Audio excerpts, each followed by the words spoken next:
Continuamos en Noticias Globovisión Economía. A esta hora nosotros vamos a continuar revisando lo que ocurre con la deuda venezolana luego de que la semana pasada se diera calificación negativa a la deuda venezolana y se colocara a Venezuela en impago. También así lo decidían todo lo que tiene que ver con la Asociación de Swap y Derivados, que calificaban a Venezuela también en default por haber incumplido algunos de los pagos que tenían previsto realizar en el momento que se cumplieron ya los periodos de gracia para hacerlo. En este caso, Venezuela ha dicho que envió parte de estos fondos. Hasta el momento desconocemos si efectivamente se efectuaron los que tenían que pasar la semana pasada. Para esto nosotros vamos a consultar a José González, economista, como siempre nos acompaña vía Skype desde Nueva York, para conocer cuáles son los detalles que se manejan ya en el mercado internacional que se habla en Wall Street de Venezuela. Buenas tardes, señor José. Buenas tardes, Mariana. Encantado de estar en el programa. Bien, queríamos conversar con usted respecto a lo que es esta condición que está teniendo en este momento la deuda venezolana, la calificación de default que se dio, así como la calificación que se daba por parte de la Asociación de Swap y Derivados. ¿Esto a qué va a llevar a la deuda venezolana en este momento? El gobierno ha dicho que envió los recursos de los últimos instrumentos. Se tuvo conocimiento de que la semana pasada finalmente llegó el pago del PDVSA 2017 y la amortización del 2020. Sin embargo, estaban pendientes otros 4 cupones que debían haberse cumplido y terminado sus periodos de gracia. Hasta el momento se desconoce si llegaron o no. Quisiera conocer cuáles son los detalles que usted maneja.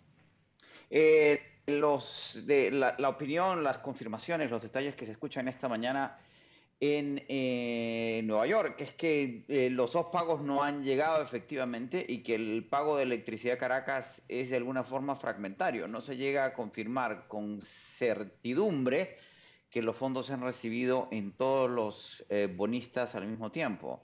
De allí que, siguiendo a la decisión de las calificadoras, de calificar la deuda venezolana en algún tipo de default, de moratorio unilateral, la decisión de ISDA, de la Asociación de los Mercados de Futuros, que determinan si los credit default swaps se disparan, que es la traducción del trigger, como se dice en inglés, si se efectúan o no, y eso se decidió el jueves, y hoy día, esta tarde debería ser en una hora, o ya en este momento debería empezar a discutirse el sistema de la subasta de los bonos subyacentes a los credit default swaps. Para cualquier efecto práctico, PDVSA y la República Bolivariana de Venezuela están en moratoria unilateral de su deuda al haberse vencido las extensiones, los periodos de gracia de 30 días y no haberse recibido los pagos efectivos.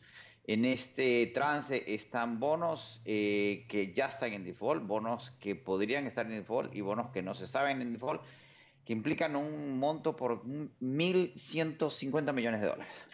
De allí que el mercado haya preferido transar de alguna forma como si el default per se no hubiera existido, pero técnicamente hablando ya estamos en el terreno de la moratoria unilateral de los papeles que estamos conversando.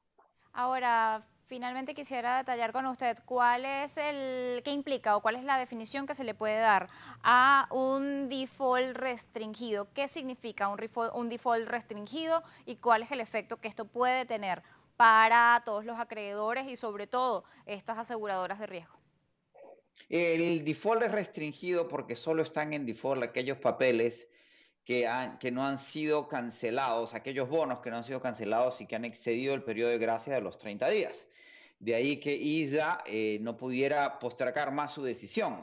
Un credit default swap es como un seguro. Si usted chocó el carro, el seguro se lo tiene que pagar. Después entrega el carro chocado, le compensan con el costo de un carro nuevo y la compañía de seguros se deshace de ese automóvil. Es exactamente lo que va a pasar en la subasta. Ahora bien, eh, ¿cuál es el siguiente momento si PDVSA y o la República no subsanan esos pagos atrasados? Se llama lo que se llama la aceleración de los pagos. Que los tenedores de los bonos que están en default demandan la aceleración, es decir, todo lo que se me debe a futuro, un bono 17, un bono 27, lo que yo debo recibir de aquí al año 27 que me lo paguen de inmediato. Y como no existe, como existe una cláusula que se llama que no se pueden discriminar entre acreedores, los tenedores de todos los otros bonos, 27, 37, 22, demandan lo que se llama un cross acceleration, que se aceleren todos los bonos de una sola vez.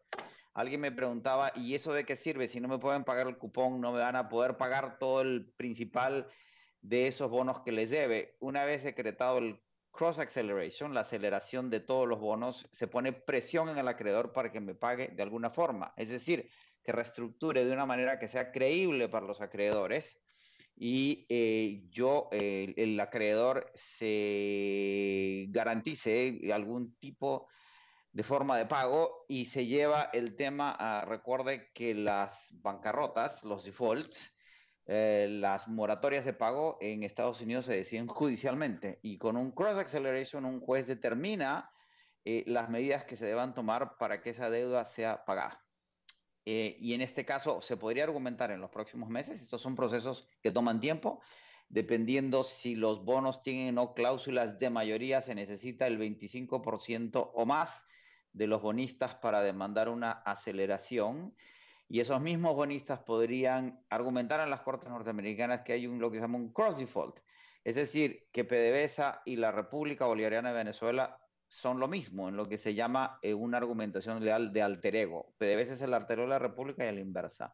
En una segunda etapa se podría demandar que si hace default la República, hace default PDVSA y a la inversa, y en ese momento toda la deuda en forma de bonos de ambas instituciones, de la corporación y de la República, tendrían que ser pagadas o su pago decidido en cortes norteamericanas, si así lo deciden los bonistas. Bien, le agradezco habernos acompañado la tarde de hoy en Noticias Globovisión Economía. José González, economista, nos acompañaba vía Skype desde Nueva York. Esta es la reflexión que se hace sobre lo que se conoce hasta el momento del tema de la deuda venezolana y esta calificación de default restringido que se ha hecho a Venezuela. Hacemos una pausa y en breve más de esta emisión.